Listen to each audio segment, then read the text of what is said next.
বাবার বাড়ি আসার সময় আনন্দের বন্যা বয়ে যায়, আবার চলে যাওয়ার সময় কষ্টের কোনো সীমা থাকে না। বিদায় বেলা এতটা কষ্টের হয় যেটা আসলে কাউকে বোঝানো যাবে না। আসসালামু আলাইকুম।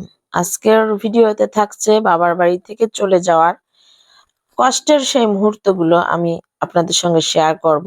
আরো শেয়ার করব পদ্মা সেতুর উপর দিয়ে যাওয়ার অনুভূতিটা এবং বাসায় গিয়ে রেডিমেড খাবার। এই তো সকাল সকাল আমরা নাস্তা শেষ করে রেডি হয়ে নিলাম এবং রেডি হওয়ার সাথে সাথে আমার ভাইয়ারা ভ্যান নিয়ে আসছে। আর ভ্যানে ভাই বোন সবাই মিলে আমার ব্যাগ গুলো সবকিছু ভ্যানে তুলে দিচ্ছে। আর সবাই একসাথে উঠানে বসে বিদায়ের সেই মুহূর্তটা খুব কষ্টের ছিল এবং আমার মেয়ে তো তার মামিদের জড়িয়ে ধরে খুব কান্না করছে, আর আমি তো আমার মাকে ধরে রাস্তা অবধি চলে আসলাম। আর মায়েরা তো সবসময় সন্তান বিদায় নেওয়ার সময় পথ চেয়ে দাঁড়িয়ে থাকে, আর সেই সাথে যতক্ষণ রাস্তার অবধি মানে দৃষ্টিটা বিলীন না হয় ততক্ষণ পর্যন্ত মায়েরা তাকিয়ে থাকে। তো যখন চলে আসলাম খুব কষ্ট হচ্ছে। আর দীর্ঘ ১ বছর পর আসলাম, আবারও ১ বছর পর আবার মায়ের কাছে যাব। না জানি এই দিনটা ঐরকম থাকবে কিনা। তো কথা বলতে বলতে কাউন্টারে চলে আসলাম। কাউন্টার যেখানে আমাদের গাড়ি এসে আমাদের কে নিয়ে ঢাকা রওনা দিবে। তো আমাদের এখানে এই কাউন্টারটা নতুন করা হয়েছে। অনেক সুন্দর পরিবেশ, ভিতরে আরো সুন্দর করে করা হয়েছে। অনেক জায়গা নিয়ে এই কাউন্টারটা করা হয়েছে। তো আমি পুরো সাইডটা একটু ভিডিও করে নিলাম। আর ভিতরের ভিউটাও অনেক সুন্দর ছিল। আর ভিতরে মানে অপেক্ষা করার সুন্দর জায়গা আছে, সবার জন্য বসার পরিবেশটাও আরো সুন্দর করে করা হয়েছে। আমাদের গাড়িও চলে এসেছে, গাড়িতে আমরা উঠেও গেছি। গাড়ি অলরেডি ঢাকার উদ্দেশ্যে রওনা দিছে। আর মনটা তো সত্যি খারাপ লাগছে, মাকে ছেড়ে চলে যাচ্ছি। দিন যায়, মাস যায়, বছর যায়, আগের দিনটা আসলে থাকে না। এখন যে দিনটা দেখে আসলাম সেটা হয়তো এরকম থাকবে না। দিন বদলাবে, মানুষের বয়স বদলাবে। আর সময়ের সাথে সাথে সবকিছু পরিবর্তন হবে। আস্তে আস্তে আমার গোপালগঞ্জ শহর ছেড়ে ঢাকার ভিতরেও প্রায় কিছুটা প্রবেশ করতেছি। আর স্মৃতিগুলো খুব ভেসে উঠছে। কথা বলতে বলতে প্রায় কিছুটা পদ্মা সেতুর কাছাকাছিও আমরা চলে আসছি। আর রাস্তার ভিউটা মানে একটু ভিডিও করে নিলাম।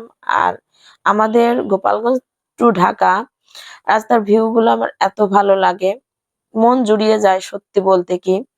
আর আমার গোপালগঞ্জ শহরের সাথে আসলে আমি অন্য কারোর সঙ্গে আমি নিজেকে তুলনা করতে চাই না। সবার জেলা সবার কাছে শ্রেষ্ঠ, সবার কাছেই সুন্দর।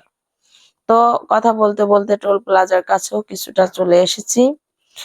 আস্তে আস্তে ঢাকা অবধি চলে আসব। আর পিছনের স্মৃতিগুলো ভেসে উঠছে। ১০ থেকে ১২ দিন ছিলাম বাবার বাড়িতে। ছেলেমেয়েরা অনেক আনন্দ ফুর্তি করছে এবং ওরা আসতেই চাচ্ছিল না।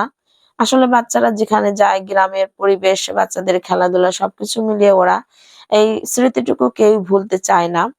আর আমার তো বেশি কষ্ট হচ্ছে। আর বিশেষ করে ঢাকা থেকে যাওয়ার সময় এতটা আনন্দ লাগে, আর যখন চলে আসি বলবো আসলে মানে সেই কষ্টটা কারোর সাথে শেয়ারই করা যায় না। চলে আসার সময় এতটা কষ্ট লাগে, মনে হয় সেই ছেলেবেলায় আগের দিনে ফিরে চলে যাই। আর আগের দিনটা তো আসলে ফিরে পাওয়া আর কখনোই যাবে না।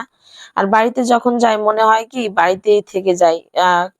মানে আসলে আমার যে একটা সংসার আছে, ছেলে মেয়ে আছে, সবার ছেলে মেয়ের পড়ালেখা, সংসারের টানেই মেয়েরা আসলে চলে আসে। আসলে মেয়েদের কোনো স্থায়ী ঠিকানা নাই। তো যাই হোক, কথা বলতে বলতে আমাদের পদ্মা সেতুর উপর দিয়ে আমাদের গাড়ি এখন যাচ্ছে। আর পদ্মার অবস্থা এখন চারিদিকে চর পড়ে গেছে, পদ্মার মাঝখানে চর পড়েছে এবং আশপাশে চারিদিক দিয়েই মানে কিছু কিছু জায়গায় চর পড়ে আছে। আর পদ্মা নদীটা এত বড়, এখন চর পড়ার কারণে মানে ছোট ছোট লাগছে।